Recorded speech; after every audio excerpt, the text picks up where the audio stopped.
దేవుని నామమునకు మహిమ కలుగునుగాక. అనుదిన పరిశుద్ధ గ్రంథ పఠనం జూన్ 21. ప్రార్థన. దయగల తండ్రి, కృపగల దేవ, పరిశుద్ధుడా, నీకు వందనాలు, స్తోత్రాలు. గడిచిన దినములన్నీ నీ కృపలో జ్ఞాపకం చేసుకుని ఆయుష్ను, ఆరోగ్యమును దయచేసి మరొక నూతన దినము మా జీవితాల్లో మీరు ప్రవేశపెట్టారు. మీకు వందనాలు ప్రభువా. ఈ దినం వాక్యం ద్వారా మాతో మాట్లాడండి. వినిన వాక్యం మా హృదయాలు ఫలింపచేయండి. వాక్యానుసారముగా జీవించుటకు, వాక్యం మా హృదయంలో ఫలించుటకు నీ కృపను దయచేయమని యేసుక్రీస్తు అతి పరిశుద్ధ నామంలో అడిగి వేడుకొనిచున్నాం మా పరమ తండ్రి. ఆమెన్. యోబు గ్రంథము 25 నుండి 29 అధ్యాయములు. 25వ అధ్యాయము. అప్పుడు షూహీయుడైన బిల్దదు ఈలాగున ప్రత్యుత్తరమిచ్చెను: అధికారమును బేకరత్వమును ఆయనకు తోడై ఉన్నవి. ఆయన తన ఉన్నత స్థలములలో సమాధానము కలుగజేయును. ఆయన సేనలను లెక్కింప సఖ్యమా? ఆయన వెలుగు ఎవరి మీదనైనను ఉదయింపకుండునా? నరుడు దేవుని దృష్టికి నీతిమంతుడు ఎట్లు కాగలడు? స్త్రీకి పుట్టినవాడు ఆయన దృష్టికి ఎట్లు శుద్ధుడు కాగలడు? ఆయన దృష్టికి చంద్రుడు కాంతిగలవాడు కాడు, నక్షత్రములు పవిత్రమైనవి కావు. మరి నిశ్చయముగా పురుగు వంటి మనుష్యుడు, పురుగు వంటి నరుడు ఆయన దృష్టికి పవిత్రుడు కానేరడు గదా. 26వ అధ్యాయం.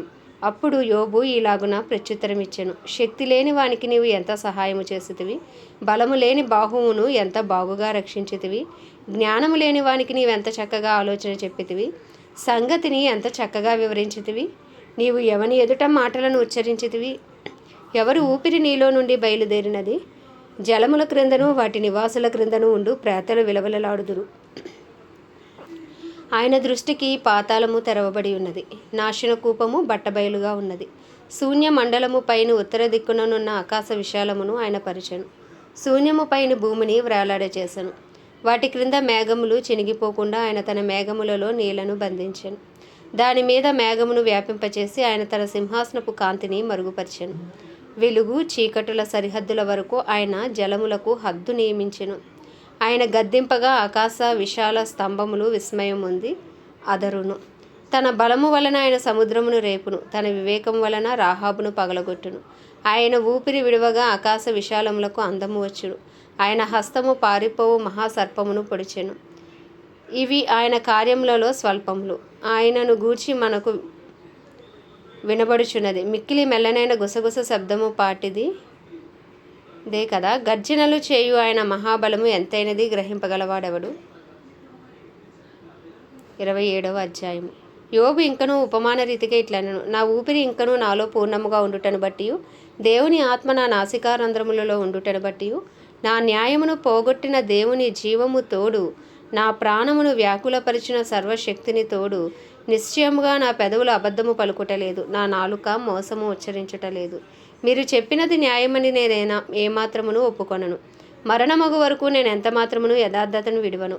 నా నీతిని విడువక గట్టిగా పట్టుకొందును. నా ప్రవర్తన అంతటి విషయంలో నా హృదయము నన్ను నిందింపదు. నాకు శత్రువులైన వారు దుష్టులుగా కనబడుదురుగాక, నన్ను ఎదిరించువారు నీతి లేని వారుగా కనబడుదురుగాక. దేవుడు వాని కొట్టివేయినప్పుడు, వాని ప్రాణము త్రీసివేయినప్పుడు భక్తిహీనునికి ఆధారమేది? వానికి బాధ కలుగునప్పుడు దేవుడు వాని మొర వినునా? వాడు సర్వశక్తిని యందు ఆనందించునా? వాడు అన్ని సమయములలో దేవునికి ప్రార్థన చేయునా? దేవుని హస్తమును గూర్చి నేను మీకు ఉపదేశించదును. సర్వశక్తుడు చేయు క్రియలను నేను దాచిపెట్టను. మీలో ప్రతివాడు దాన్ని చూచి ఉన్నాడు. మీరెందుకు కేవలము వ్యర్థమైన వాటిని భావించుచుందురు? దేవుని వలన భక్తిహీనులకు నియమింపబడిన భాగం ఇది. ఇది బాధించి వారు సర్వశక్తిని వల్ల పొందు స్వాస్యం. వారి పిల్లలు విస్తరించిన ఎడల అది ఖడ్గము చేత పడుటకే గదా. వారి సంతానమునకు చాలినంత ఆహారము దొరకదు. వారికి మిగిలిన వారు తెగులు వలన చచ్చి పాతిపెట్టబడెదరు. వారి విధవరాండ్రు రోదనము చేయకుండిరి. ధూళి అంత విస్తారముగా వారు వెండిని పోగు చేసినను, జిగటమన్నంత విస్తారముగా వస్త్రములను సిద్ధపరచుకొనినను, వారు దాన్ని సిద్ధపరచుకొంటయే గాని నీతిమంతులు దాన్ని కట్టుకొనెదరు. నిరపరాధులు ఆ వెండిని పంచుకొనెదరు. పురుగుల గోళ్ళ వంటి ఇండ్లు వారు కట్టుకొందురు. కావలివాడు కట్టుకొను గుడిసె వంటి ఇండ్లు వారు కట్టుకొందురు. వారు ధనము గలవారే పండుకొందురు, కానీ మరలా లేవరు. కన్నులు తెరవగానే లేకపోదురు. భయములు జలప్రవాహముల వలె వారిని తరిమి పట్టుకొనును. రాత్రివేళ తుఫాను వారిని ఎత్తుకొని పోవును. తూర్పుగాలి వారిని కొనిపోగా వారు సమసిపోవుదురు. అది వారి స్థలములో నుండి వారిని ఊడ్చివేయును. ఏమీయూ కరుణ చూపకుండా దేవుడు వారి మీద బాణములు వేయును. వారు ఆయన చేతిలో నుండి తప్పించుకొన గోరి ఇటు అటు పారిపోవుదురు. మనుష్యులు వారిని చూచి చప్పట్లు కొట్టుదురు. వారి స్థలములో నుండి వారిని చీకొట్టి తోలివేయుదురు. 28వ అధ్యాయము. వెండికి గని కలదు, పుటము వేయు సువర్ణమునకు స్థలము కలదు. ఇనుమును మంటిలో నుండి తీయుదురు, రాళ్ళు కరిగించి రాగి తీయుదురు. మనుషులు చీకటికి అంతము కలగజేయుదురు, గాఢాంధకారములోను మరణాంధకారములోను ఉండు రత్నములను వెదుకుచు వారు భూమి అంతముల వరకు సంచరింతురు. జనులు తిరుగు స్థలములకు చాలా దిగువగా మనుషులు సొరంగము తవ్వుదురు. వారు పై సంచరించి వారి చేత మరువబడుదురు. అచట వారు మానవులకు దూరంగా ఉండు ఇటు అటు అల్లాడుచుందురు. భూమి నుండి ఆహారము పుట్టును, దాని లోపలి భాగము అగ్నిమయమై ఉన్నట్లుండును. దాని రాళ్ళు నీలరత్నములకు స్థానము, దానిలో సువర్ణమయమైన రాళ్ళున్నవి. ఆ త్రోవయే క్రూర పక్షినైనను తెలియదు, డేగ కన్నులు దాన్ని చూడలేదు. గర్వము గల క్రూర జంతువులు దాని త్రొక్కలేదు, సింహము ఆ మార్గమున నడవలేదు. మనుష్యులు స్ఫటికము వంటి బండను పట్టుకొందురు, పర్వతములను వాటి కుదుళ్ళ సహితము బోర్లదోయుదురు. బండలలో వారు బాటలు కొట్టుదురు, వారి కన్ను అమూల్యమైన ప్రతి వస్తువును చూచును. నీళ్లు ఒడిగిలిపోకుండా వారు జలధారులకు గట్టుకట్టుదురు. మరుగైన వస్తువును వారు వెలుగులోనికి తెప్పించుదురు. అయితే జ్ఞానం ఎక్కడ దొరుకును? వివేచన దొరుకు స్థలం ఎక్కడ ఉన్నది? నరులు దాని విలువను ఎరుగరు. ప్రాణులున్న దేశంలో అది దొరకదు. అగాధము అది నాలో లేదనును, సముద్రము నా యొద్ద లేదనును. సువర్ణము దానికి సాటి అయినది కాదు, దాని విలువ కొరకై వెండి తూచరాదు. అది ఓఫీరు బంగారమునకైనను విలువగల గోమేధికమునకైనను నీలమునకైనను కొనబడునది కాదు.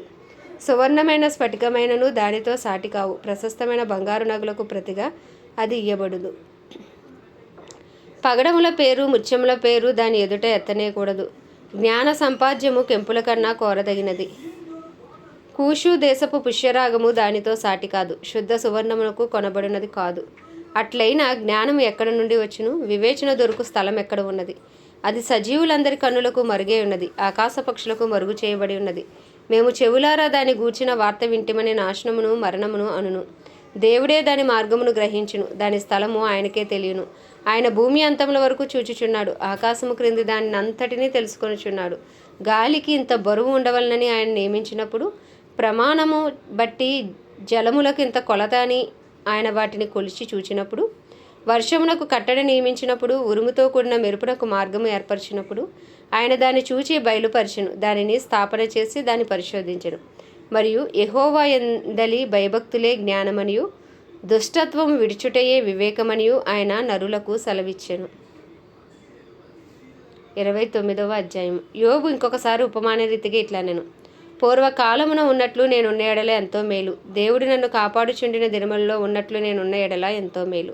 అప్పుడు ఆయన దీపము నా తలకు పైగా ప్రకాశించెను, ఆయన తేజము వలన నేను చీకటిలో తిరుగులాడుచుంటిని. నా పరిపక్వ దినములలో ఉండినట్లు నేను ఉండిన ఎడల ఎంతో మేలు. అప్పుడు దేవుని రహస్యము నా గుడారమునకు పైగా ఉండెను. సర్వశక్తుడు ఇంకనూ నాకు తోడై ఉండెను. నా పిల్లలు నా చుట్టూ ఉండిరి. నేను పెట్టిన అడుగెల్లా నేతిలో పడెను. బండ నుండి నా నిమిత్తము నూనె ప్రవాహముగా పారెను. పట్టణపు గుమ్మమునకు నేను వెళ్ళినప్పుడు, రాజవీధిలో నా పీఠము సిద్ధపరచుకొనినప్పుడు, యవనులు నన్ను చూచి దాగుకొనిరి. ముసలివారు లేచి నిలవబడిరి. అధికారులు మాట్లాడుట మాని నోటి మీద చెయ్యి వేసుకొనిరి.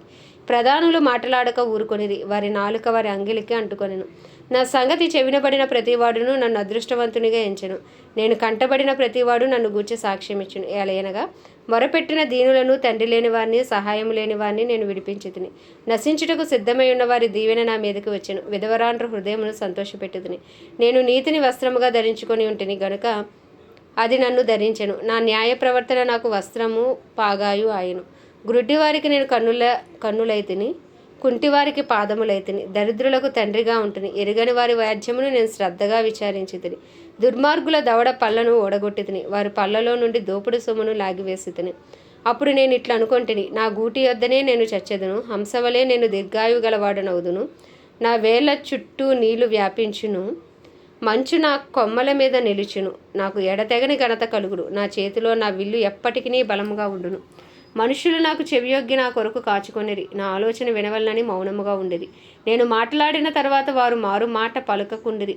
గుత్తులు గుత్తులుగా నా మాటలు వారి మీద పడెను.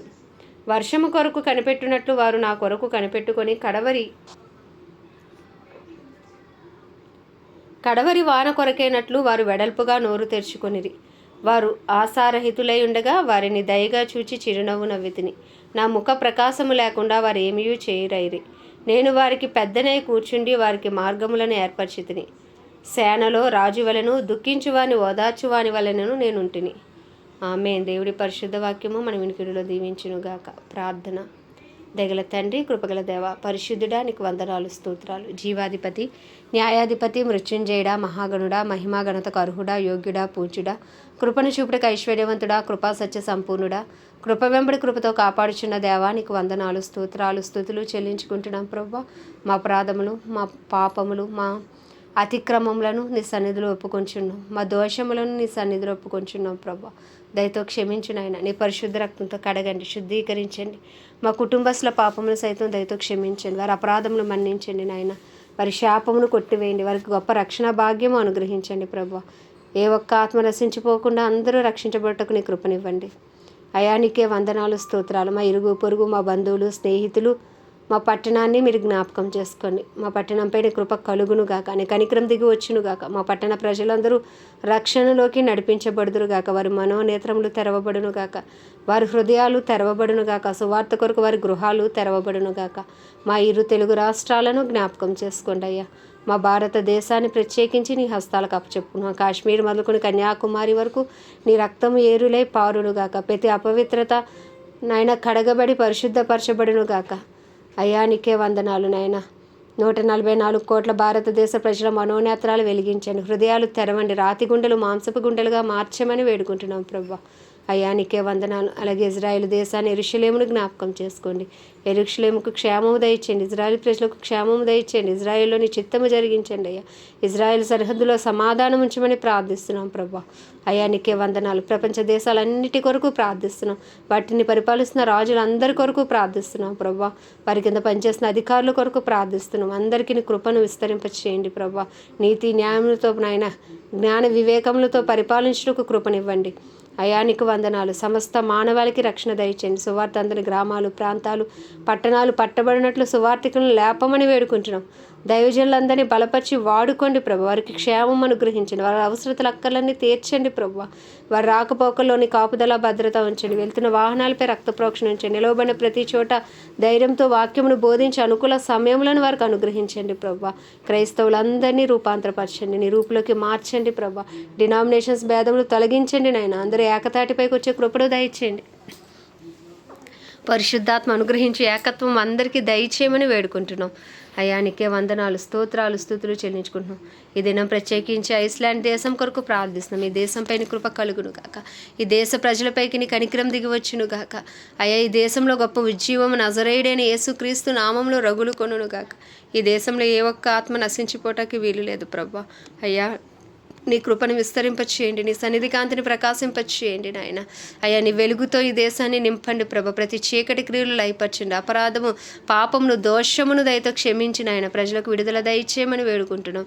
ఈ దేశంలో గొప్ప ఉద్యమం ప్రకటించమని అయ్యా ఉదయ కాలంలో ఈ దేశమును నీ హస్తాలకు అప్పచెప్పుకుంటూ ప్రభు ఈ చిన్ని ప్రార్థన మనవి నీ పాద సన్నిధికి చేర్చుకోమని యేసుక్రీస్తు అతి పరిశుద్ధ నామములో అడిగి వేడుకొనిచున్నాం మా పరమ తండ్రి. ఆమేన్. పరలోకమందున్న మా తండ్రి, నీ నామం పరిశుద్ధపరచబడునుగాక. నీ రాజ్యము వచ్చునుగాక. నీ చిత్తము పరలోకమునందు నెరవేర్చబడుచున్నట్టు భూమి అందులో నెరవేర్చబడునుగాక. మన దినాహారము నేడు మాకు దయచేయము. మా ఎలా అపరాధము చేసిన వాడిని మేము క్షమించిన ప్రకారం మా అపరాధమును క్షమించుము. ఎందుకంటే రాజ్యము, శక్తి, బలము, మహిమయు నీవే ఉన్నది. దుష్టుడు బారి నుండి తప్పించమని అడిగి వేడుకొంచున్నాం మా పరమ తండ్రి. ఆమేన్. ప్రభు రక్తమే జయం, ప్రభు వాక్యమే విజయం, ప్రభు నామములో సంపూర్ణ విజయం కలుగును గాక. ఆమేన్, ఆమేన్, ఆమేన్.